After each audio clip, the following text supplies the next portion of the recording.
Apa yang kita lakukan hari ini tidak lain untuk kebaikan tim nasional.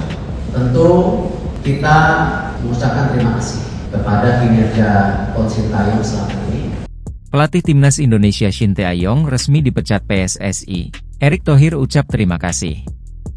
PSSI mengumumkan pemberhentian pelatih Timnas Indonesia, Shin Tae-yong atau STY dari jabatannya pada Senin, 6 Januari 2025. Pengumuman pemberhentian STY itu diumumkan oleh Ketua Persatuan Sepak Bola Seluruh Indonesia, Erick Thohir.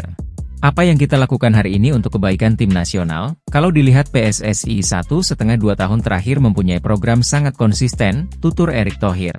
Semua kita lakukan sangat transparan tanpa agenda tertutup. Kita mengucapkan terima kasih kepada kinerja Coach Shin Tae-yong selama ini. Hubungan kami sangat baik dan kita bekerja baik untuk program-program yang kita jalani. Tapi dinamika di timnas ini menjadi perhatian khusus dalam kami melakukan evaluasi. Kita melihat perlunya ada pimpinan yang bisa lebih menerapkan strategi yang disepakati oleh para pemain. Komunikasi yang lebih baik dan tentu implementasi program lebih baik secara menyeluruh ke timnas. Pak Sumarji sudah bertemu Coach Shin Tae-yong tadi pagi dan surat menyuratnya ada. Saya mengucapkan sekali lagi terima kasih. Keputusan ini bukan karena timnas milik siapa-siapa tapi karena timnas ini milik Indonesia.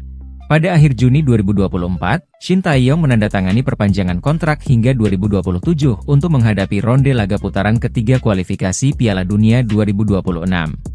Shin datang pada Desember 2019 dan telah menukangi berbagai kelompok usia timnas Indonesia. Secara total, ia tercatat telah menangani timnas Indonesia dalam 110 laga, termasuk memenangi 49 dan kalah dalam 40.